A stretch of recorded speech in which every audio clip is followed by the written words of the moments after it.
हूँ दिशा। 3 साल बाद चीन के सबसे ताकतवर राजनयिक वांग यी भारत आए हैं।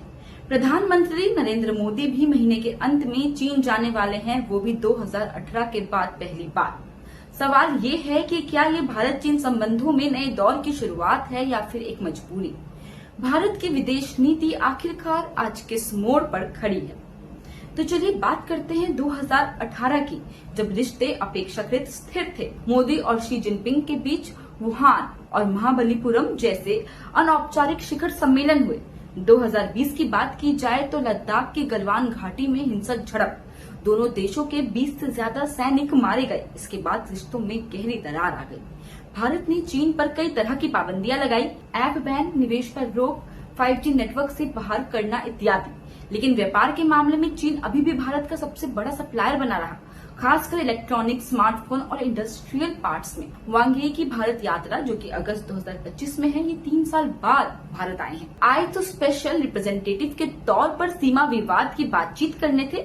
उन्होंने NCA अजीत डोभाल और प्रधानमंत्री मोदी जी से मुलाकात की। अब बात करते हैं नरेंद्र मोदी जी की यात्रा चीन में कब होने वाली है। तो महीने के अंत में प्रधानमंत्री मोदी चीन जाएंगे। यह दौरा SCO समिट के लिए है, जो इस बार तियानजिन में हो रहा है।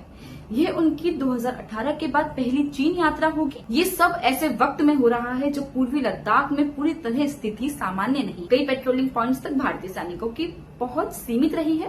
भारत की सुरक्षा सोच में पाकिस्तान हमेशा भावनात्मक रूप से बड़ा मुद्दा रहा है। पाकिस्तान को लेकर जनता में गुस्सा और राजनीतिक फायदे ज्यादा दिखाते हैं, जबकि चीन से निपटना कहीं बड़ा रणनीतिक चुनौती है। यही वजह है कि चीन पर नीति अक्सर धीमी और डिफेंसिव रही है। चीन पाकिस्तान की नजदीकी भारत के लिए दोहरी चुनौती है। हाल ही में बीजिंग ने पाकिस्तान और अफगानिस्तान के साथ त्रिपक्षीय वार्ता की। भारत ने गलवान के बाद चीन से दूरी बनाने की कोशिश करी, लेकिन हकीकत ये है कि आईफोन मैन्युफैक्चरिंग के कई पुर्जे चीन से आते हैं। साथ में बात की जाए अगर EV इलेक्ट्रिकल व्हीकल्स की, तो इलेक्ट्रिकल व्हीकल की इंडस्ट्री भी चीनी सप्लाई पर निर्भर है।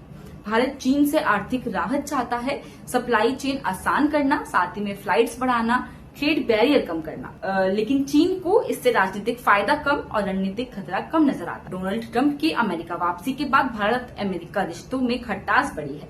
नए टैरिफ और सख्त बयानबाजी ने भारत को विकल्प तलाशने पर मजबूर कर दिया है। यही वजह है कि भारत चीन के साथ सामान्यकरण की ओर बढ़ रहा है। भले ही कड़वाहट पूरी तरह खत्म नहीं हुई, परंतु सवाल ये है कि क्या ये नॉर्मलाइजेशन सच में दोनों देशों के लिए बराबर का फायदा लाएगा, या फिर ये भारत की रणनीतिक मजबूरी है। क्योंकि ना तो अमेरिका पूरी तरह भरोसेमंद रहा और ना ही रूस उतना मददगार जितनी उम्मीद थी।